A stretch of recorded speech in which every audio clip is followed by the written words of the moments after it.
Welcome back to a two-man tri-oval office. It's been a while, Grant, since we've been able to record. I really hope once the summer kind of starts to cool down a little bit, which looking forward to that we can actually get back on a nice schedule. But doesn't look like that's going to be happening anytime soon. Yeah, life's a little crazy. It just kind of is what it is. So you adapt and then you overcome. But here we are. So maybe an in-person episode in a few weeks, That possibly. would go hard. We, I That would go mean, hard. possibility if you're thinking about some dates coming up here. That is true. Um, so we'll see there. But yeah, NASCAR at Indianapolis this past weekend, the Brickyard 400. And what time is it, Grant?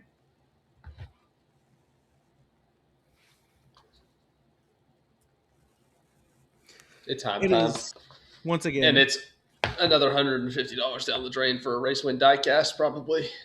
See, No, this is I'm not. why I'm you not. just I'm got to not gonna stick do it. with. You got to stick with a mid-pack team, which I guess technically 2311 is supposed to be, but they are That's. not. I'm not. I'm not caving. I'm not caving. I got the first race win, and it'll deliver in 3 to 5 business years. So Hey, Morgan Wallen swept Indianapolis this year. Morgan Wallen was sponsored. he on the field in stream car? He owns Field and Stream. What? I didn't know He that. owns Field and Stream with the man whose shirt I'm wearing right here. Really, I did not know that. Yeah. So, Hmm. yeah, Yeah, he the more you swept know. Indy. So for the more you know, for all the Morgan Wallen listeners out there, I don't know if there's a big big like center of the Venn diagram that watches the Tri-Oval office and listens to Morgan Wallen frequently. But if you are here, comment down below your favorite Morgan Wallen song, and it can't be one that was stolen from another artist. We'll say it that way. Um, Looking at you, sand in my boots. Um, so let's talk about the actual race, I guess. There really wasn't much going on in terms of good racing. There were some fun storylines. This was an entertaining race if you looked at it for drama. Outside of that, it was a big choo-choo train for about 400 miles. So, congrats to Corey Heim, and I guess we'll start there. Your thoughts, Grant? Absolute wheelman. He was driving the slicks off that thing at the end. It was fun to watch. Got a little nervous there. When it was about 30 to go, I was like, this is going to take forever. And it took forever for me, and I'm not driving the car. I can only imagine how long that probably felt in that car. And so he came off, I think it was like with what, like 4 or 3 to go. He came off a turn 4 real loose. And Bell, Yeah, I think he came off a 3 or whatever. And Bell basically got there, and then he was able to drive down in front of him, dump a bunch of dirty air on him, and it was over from there. That was really the only scare. It was like it was getting nerve wracking. He'd get to like just under 3 tenths, and he'd be like, "Oh crap, here he comes!" And then they go into turn 4, dump a bunch of air, and get back to almost 4 tenths, and he wouldn't be able to. It was this rinse and repeat, the same thing for 30 laps. But it was the whole time. It was like, oh, the whole time. well, we talk about Corey Heim, and like we said it in the green room. If Denny Hamlin didn't know how to pick fantastic talent, he probably has two of these now. He's completed the Grand Slam for sure, at least one time. And my goodness, Denny Hamlin. But speaking of Denny, I mean, that move, Corey Heim just dumping dirty air onto Christopher Bell, that is a move that Denny has perfected in the next gen car. I think he's the best to do it. And just look at who's kind of following along in his footsteps. None other than Mr. 6'7", at least for now. We can talk about that in a minute, but Corey Heim is special. I I feel mean, like you got to leave him in that since he's won twice. he said this morning that it was his choice that he chose to do to go to the 35 because he says the 67 is a goofy number, but it's so clean. It's so clean because you go from 2311 is 2 3 4 5 6 7. It's Yeah, it's so perfect. nice, It's perfect. amazing. Um, but man, so 2311 once again picks up another win.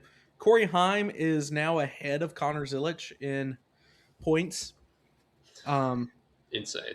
which is insanity. I mean, Can we that's give not him even rookie? Can Connor we Zilic. actually give him rookie of the year? I don't think he qualifies. Dang However, it. He definitely deserves it. on a technicality, So do no we one said just a give it dog to him? Do should we play give him basketball. preseason rookie of the year next year just as like a you're welcome kind of? I mean, who's realistically going to challenge him? Well, nobody. I'm just saying he should get two of them. I He should mean, get like Jesse the Ben Love, Simmons rookie of the year. yeah, 2311. The 67 is 35th in owners points. The 88 is 36th in owners points. Mm. Mm-mm-mm. Mm. And let's just Well, look at it. He's probably got more DNFs than Himes got starts. It is the same number. Yeah, Um, that's about eight right. DNFs for Zilich, 8 starts for one Corey Heim. Yeah, And crazy. I don't think that this debate is ending here. I'm just saying Corey Heim is getting the early edge in their careers. But I I think would say it's the early. I mean, you could call it an edge. I would call it a cavernous range of multiple. I mean, it's enormous right now. 2 wins and 15 starts to 9 DNFs or 8 DNFs. It's equipment, but still. it's equipment, which that might be something that we don't have to talk about for very much longer because the rumor that dropped this weekend, so Alex Bowman finally has made his decision. The 48 will be his next year, but only for, well, outside of one race. We'll talk about it. But the 48 will be Alex Bowman's next year, and it will be his final season racing full time in the NASCAR in any of the top 3 series. So the rumor immediately is Connor Zilich to the 48 in 2028 when his contract ends. And that's interesting to me because everyone, whenever it was taking just so long for us to get a Bowman decision, that was the rumor around the garage. Is it going to be Connor Zilich, or do they think that Corey Day is mature enough and ready to go Cup Series racing? And I guess we're just going to kick that can down the road, and CZ will continue to. Hopefully, he'll improve. I think he should. I don't think you can go any direction but up from his It's rookie true. season. But you put it, if he'll be in the 48 next year, just off of his generational label and just how good we know he is, or will it be Corey Day's ride? I think that's going to be a very interesting kind of series of events to look out for the next calendar year or so. I think we'll probably know by Yeah. July next year who is in the 48 long term. Um, but your thoughts on Bowman retiring? I think we kind of all saw that coming. Timing Uh, a bit I weird though. mean, Yeah. I don't know if I'll say the timing's weird. I mean, it's probably just what's best for his health. So he'll make a lot of money doing some kind of analysis or broadcasting or something like that. He'd be a cool voice to have, like as a pit road guy or something like that. Just with the relationships he probably has in the garage. So hopefully he does something like that. Hopefully he doesn't just Carl Edwards us, but Yeah. wouldn't blame him if he did. I mean, after what NASCAR's done to him in the last few years, not even just NASCAR, just racing in general, it's beat him up. And Yeah, he's a relatively young retiree for a racer. But yeah. Bowman did reiterate that he always just wanted to retire by the time he's like 36. I Bless think him. he's 35 now. So very, very interested to see where Hendrick goes with that 48 car, considering that all the other Hendrick cars are locked up. And that ride will be appealing, but right now, Hendrick's going through it. It has It's not been a rough. good it has not been a good summer stretch for Hendrick Motorsports. Kyle Larson from the lead, or at least cycling around to the lead, just loses it in the turn. Granted, he did lose it. He blew a tire, but it is. Oh my goodness, it's so bad. That's like the fourth or fifth time this summer that he's wrecked um, in the top 10 with speed. He's trying to wreck out of the top five as many times as Christopher Bell has finished second. So, and well, he's just tired. He wants the races to be shorter. So he's like, I don't know about everybody else, but for me, I'm going home early. That's what he's He wants saying. a 2020 Dodgers World Series run. He already had one of those. Not When? really. Last year, but no, he deserved that championship. That's And fair. the ending was controversial. Um, Chase Elliott hasn't had a top 10 since Nashville, and he was slow all day yesterday. William Byron was nowhere to be found. Alex Bowman was the best finishing Hendrick driver after he got the news of his retirement out of the way. Let's see, where did you finish, Alex? Yeah, top finishing Hendrick driver, Alex Bowman in 19th. Byron Wolf. 21st, wouldn't have known it. And then bringing up the rear, Chase Elliott in 37th, Kyle Larson in 39th. Terrible. So Terrible. very, very bad day at the office for Hendrick Motorsports, and that's been continuing. So now the highest Chevy driver in the point standings is one Carson Hocevar, who, like him or hate him, he is going to be somewhere every single week. Um, and he was there this week. So I guess we get to that incident if we're going to talk about the racing. Carson Hocevar gets held up by Corey Heim. Corey Heim had way worse tires, but then Carson just flies down at the entrance of pit road, shoots him the middle finger. I guess he knew where Corey was going to finish before everyone else did, and just wanted to tell him that he was My number one. man's just Nostradamus. But those two are going to be really fun to watch for many years to come. And then you throw in, like I said, a guy like Zane Smith, a guy like Ty Gibbs, who don't seem to like either of them. I think we're going to have some really, really fun relationships and beef for the next 10, 15, 20, hopefully, years Yeah. between these young drivers. Just let's get them all in good equipment, please. Mostly looking at Connor and Zane in that regard. But man, Connor, he was really good. I thought he had the car to beat for most of this race. It's just the problem you could not pass at all at Indianapolis.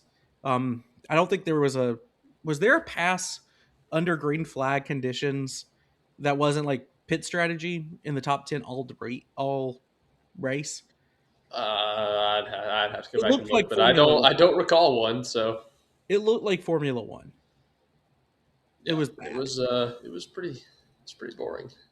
I am a stock car enjoyer. I love NASCAR. I love watching things go in circles. That one in the Brickyard 400 this year nearly broke me. And I was It looking was forward to rough. Indy. I thought that I was like, maybe we have some better racing. I have a fond memory of this race last year. Yeah, that was bad. Rough. So I will ask you the question because I think we're kind of speed running a little bit of an episode today. Um, and we're just disjointed because we've both been busy and didn't have any time to plan.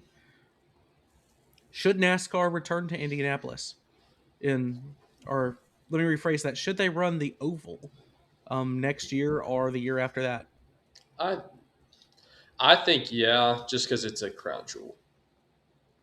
I just think Well, like when you think of crown jewel, you think of NASCAR. You don't think of a road course. So I just think yeah. I mean the racing sucks. Can we make it better? Probably. Can we get rid of that'd be like getting rid of that'd be like college football getting rid of the Rose Bowl because there's a blowout a couple years in a row. it'd be I would argue that would be more like college football getting rid of um Mercedes-Benz Stadium. Like, yeah, it's a cool venue and all that, but most of its history is tied up with, or at least it's supposed to be tied up with a different series, a different league. I mean, Indianapolis is the most iconic track in North America. You could argue the world. I think it's up there with Le Mans. I think it's up there with Spa or Silverstone. Monaco's kind of weird because it's not a track, but whatever. Indy is iconic. But you kind of, when you close your eyes, I don't picture stock cars at Indy. It's always going to be open wheel racing, whether that, I mean, obviously the Indy 500, but Formula One raced at Indy for years on the road course. And I just, I think you have to be in the Indianapolis market. It's too big of a market for racing in general. And I would love to do something at Indianapolis Motor Speedway because of just how iconic it is. But right now, the racing product is probably the worst on the schedule. So I don't know if that's NASCAR needing to make some serious adjustments. Maybe you go in and you say we're going to do a completely new package for Indy and only Indy, and maybe you could or Indy and maybe Pocono. But I kind of have liked where Pocono's been the last few years, Yeah, don't but touch Pocono. Pocono's fun. because it's just a classic fuel saving race for the most part, and we don't get very many of those anymore. But I think maybe you look at doing something. You can't do the normal tricks of, hey, let's put PJ1 down in the corners, or let's do a different time because I don't even think Indy has lights, so we No, it couldn't doesn't. do that at night. Um, you're not going to be able to do anything reconfigurized to the track because you don't own it. It's Indy cars. Roger Penske owns the thing, and it is the rare venue that is bigger than NASCAR. So any changes that are going to come to the product have to come via changes to the car, whether that's the tire. I think Goodyear. I know Goodyear doesn't want a repeat of 2008 where tires were blowing out after only like 15 laps, but I mean, I guess that's a start. But you have to do something about the drag on these cars. Maybe that's putting them in a similar package to what you see at Atlanta. Maybe that could work. But the problem then is you might have something like you might see something that mimics the Indy 500 in the racing product, except it's almost 100 miles an hour slower. And that's going to make NASCAR look really bad, even if the cars are close together and racing. And there's a last lap pass. Everyone's just going to be like, well, yeah, we saw this happen. It happened in May. It's the Indy 500. It was really good. This is a cheap imitation. So it's a really weird problem to try to solve. How to solve Indy for the NASCAR Cup Series. I can solve it. Let's go race at IRP. I was going to mention that. I think that IRP. Boom. Problem solved. Let's do. I mean, the short track package probably could use some work as well. We saw what happened at North Wilkesboro last week, but Yeah, it was pretty terrible. um, Give them the short and track package at Indy. God, Now we're talking. Now that's a boom problem solved right there. so No testing. I'm fine with that. No testing. Give me the Atlanta super or give me the super speedway package that we run at Atlanta in terms of body, but with the horsepower of what we run on the road courses and short Perfect. track. Let's see a car go 210. That would be awesome. At that track, that'd be the one track to do it on. It's so freaking smooth and big. I was gonna say Indy or like Michigan. Those are like the only two tracks I think maybe Pocono that you could I would actually say do it. Michigan probably since we've already tested death there this year and failed. So I mean it's harder to test death than what they do at the Indy 500 every year. I mean, what was it? 2 years ago, a tire flew and just barely missed the crowd. Um, so insanity. I do hope that NASCAR comes back and races at Indy, whether that's the oval. I thought the road course was actually fun and chaotic. It's just the road racing in the next gen car is also not great, and you have an SVG problem. But it, I don't know. They've got to do something, and maybe It's technical people. enough to where I wonder if it'd be like a coated. He has raced at the Indy road course before. He didn't win. That was I think a year AJ Allmendinger did. He wasn't full time yet though. That was the last time he ran there was the um, year he won the Chicago street course for the first time. Nah. So I don't know.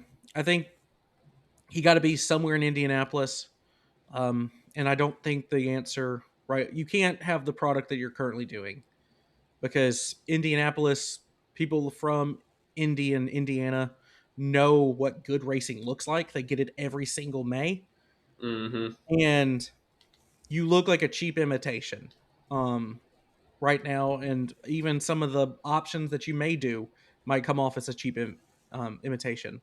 Like, yes, there were a lot of fans there this weekend that would way oversell out Iowa or Richmond or something like that in terms of sheer numbers, but Indianapolis holds 300,000 people. So it looks really It bad. looked it looked empty. It looks terrible. And it's not a good look. And those fans that are coming out are probably going to be diehard NASCAR fans. It doesn't seem like you're getting your casual fans to come out. So I think that they would be an IRP and it would look a lot better. IRP'd be fun. IRP, maybe just try it for a year and we'll see. What else happened? Pretty uneventful, to be It was honest. Not a ton there wasn't a happened. ton. In season Logano challenge. looked pretty good. Oh yeah, Todd Gill, a millionaire. The $1 million deal, pickle, and yeah, he won. I should have known that Ryan Blaney wasn't going to win because we picked him to win at the beginning of the tournament. Yeah, that's probably fair. So, congrats to Todd Gilliland. I'm glad it produced a runner or a underdog winner, and it wasn't. Yeah, the drivers don't even get the money. Yeah, so it's for the. I asked Christopher Bell last year. No, it wasn't. It was. That was the All Star race. They do get the money. Sorry, that was the All Star race. I asked C Bell what happens with the All Star money, and he said I had to give it to Coach. Yeah. So I think they do get this money. I'm sure it's the same. Sure, it's like just $1 million to the team, plus, obligations. Yeah. But speaking of front row, Noah Gragson once again getting into it. This time with Connor Zilic in the back of the pack because that's the only place that those two guys have been this year. And I don't know. I've been out on Noah Gragson, but this week kind of just I don't understand the RCR rumors. I don't want that guy driving my car if I own one, which I don't own a NASCAR. I don't own a NASCAR Cup Series team, but he is outperformed every week by both of his teammates, Zane Smith and Todd Gilliland, and he can't seem to keep his cool. Which I guess it might be an improvement over Austin Hill in the 33 Yeah. car, but Did he even run this weekend? I never even saw that guy. no, he was in the 20s all race. Never saw him. Yeah. Didn't So even know he was racing. just not a great look for Noah Gragson. And it kind of makes me think of I know that the rumor is that he's going to the 33, but wouldn't the rumor more likely be that he might not have a ride next year? Especially, I don't think front row is going to have that charter. Also, I missed this incident. The Noah Gragson and Connor Yeah, Zilic. I didn't even see this. Connor blocked him and he lost his cool on the radio and then kept bumping him down the front stretch and then under Yeah, caution I totally missed that. to each other. Just just Stupid. losing it on the radio. And then after the race, he was like, "Oh, well, I could have." He held me up. It's like, yeah, from being 37th. yeah, you could have been 34th instead of 36th. Sorry. Ooh. I don't know. Noah Gragson, the gimmicks are fun when he's winning. He's quirky, but he's I would weird. say when he's winning is I don't know where the win. Well, I mean, back when he was, when he almost won the championship for junior motorsport. I'm talking about Cup Series. I know, but when he was It's considered like the number 2 prospect in NASCAR behind Ty Gibbs, and it was like, ooh, he's quirky, ooh. But it's like what they say about John Harbaugh. If you're winning, you're quirky. If you're losing, you're weird. And, well, let's just say that Noah Gragson is really weird right Yeah, now. I would say that's perfectly fair. Ryan Preece will be racing in the 60 for at least one more season with RFK. Brad Keselowski basically said it's going to be a while until he's gone. We really like him. He's a good part of the family. RFK still does not have a third charter, but that kind of is what I was hinting at. I think Front Row is going to sell Noah's charter, and that will be what Ryan Preece races under next year. Yeah, Congrats to Priest. He deserves it, I think, more than most guys in the garage for everything he had to go through to get to this level. And yeah, yeah, he had a so shot too. And Derek Finley, what are we doing, brother? I mean, that was ridiculous. That was so stupid. I mean, so stupid. I mean, you got a top, basically a top three gift wrapped in a bow, and I mean, it. They sat on your front porch and ran away, and you opened the door and you freaking drop kicked it back to the cul-de-sac. I mean, what are we? Four tires? What are we doing? Sorry, I forgot about that. That was so stupid. I didn't I mean, awake anything. no, it was Um, so stupid. I mean, I wasn't like dying for Priest to win because I wanted Corey Heim to win because I just was like that was. I mean, that cost you 6 positions, yeah. and when you're the 17th guy in the points, not ideal. Well, we're coming to our second bye week of the year, second and final, as we transition to now USA coverage. Can't be NBC. Mm-mm-mm. Terrible, terrible deal for NASCAR. I don't know if that was in the contract before, but it felt like there should have been a way to get out of it. Anyways, NASCAR's not good at negotiating. Um, so we have the week off before the series heads to Iowa, and that won't be until August 9th. So looking at the standings, we have four drivers locked into the chase. Denny Hamlin, who now has a very healthy lead over second place Tyler Reddick, Ryan Blaney, and Ty Gibbs all locked in. Who would have thought that Ty Gibbs would have been locked into the chase this early on? Not I, And but out of boy. like I mentioned earlier in the show, Carson Hocevar now the top Chevy. He is fifth, but he is well behind Ty Gibbs, over 100 points back of that fourth position. Chase Elliott, Chase Briscoe, Kyle Larson, Chris Buescher, and Christopher Bell all within a really, really short knot there. So there's going to be some real battles between that 5 spot and that 10 spot. You could And win a race in that out of that group, and you could jump 5 spots. I mean, that's a 30-point difference between when we get to the chase, being versus fifth versus being 10th. Yeah, So that is valuable. All these guys have to start thinking about stage points. Obviously, a win would vault you probably up into the fifth position, assuming that there's no one else that wins. But you've got both chases. You got two Chris's, a Kyle and a Carson, all duking it out in that mid pack, or at least mid chase pack. And then we go to a little bit down the board. Daniel Suarez in 11th. He's safe, I would say. William Byron, 318 back. Joey Logano continues to climb. He is now 13th, 341, back of Denny Hamlin. Bubba, 14th. SVG, 15th. They're right there. Only 3 points separate them, and only 8 points separate Joey Logano from SVG. And locking down on the cut line, 368 points at back at Denny Hamlin, is the number 2 of Austin Cindric, and his lead over the 17th place Ryan Preece is. Let's do some math in our head because it really should give you the option to be like, what is your thing of the am cut I line? wrong, or do I remember it being like 38 points? I'm going off pure memory.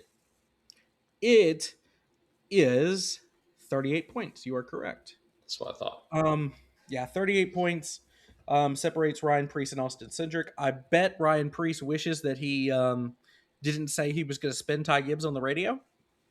I think that Yep. might come into play, but we'll see. Penske, we expect to be really, really strong at these short, flat ovals and super speedways, but that's also kind of Ryan Preece's strength as well. Super speedways, short tracks, short, flat ovals. So we'll see what the 60 can do to reel in Cindric or even SVG Bubba or Joey. Um, Eric Jones is he's now outside looking in.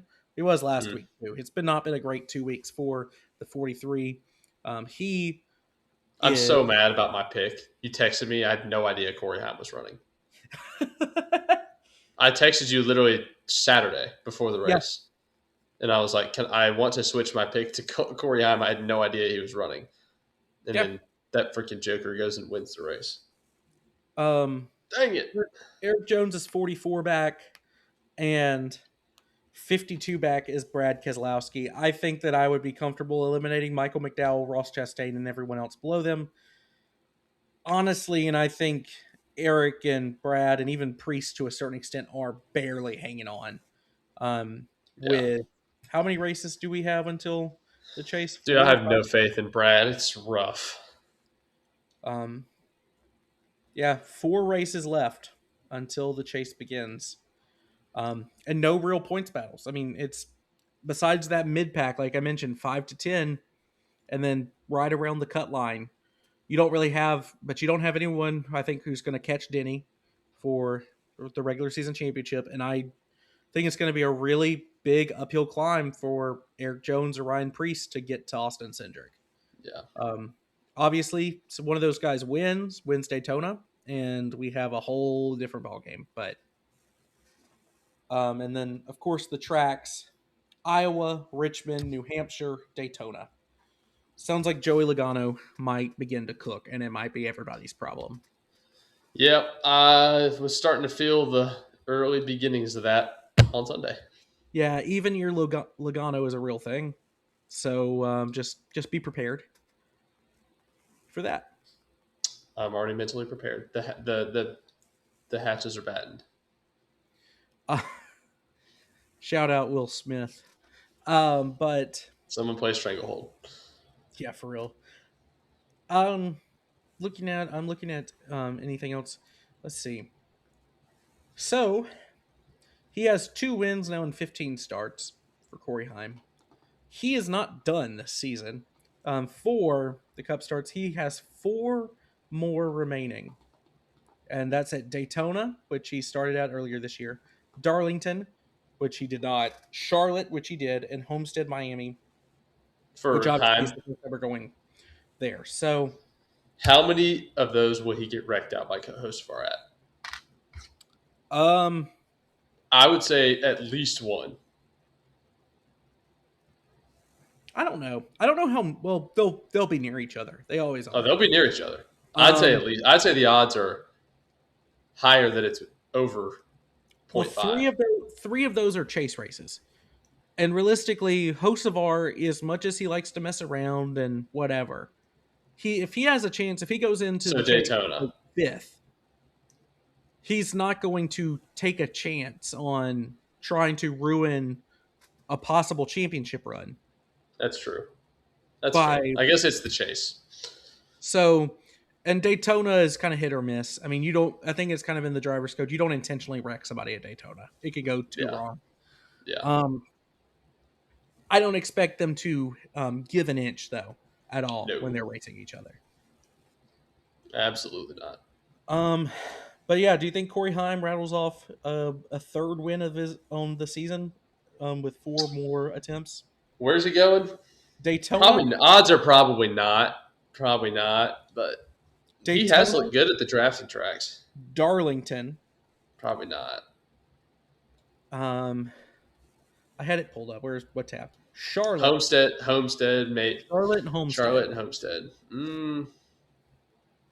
I just want to. I mean, he's run very well in the mile and a halves this year. Yeah, Charlotte would probably be my best guess. So, Charlotte, or I mean, even a Homestead. We'll see how it goes. Yeah.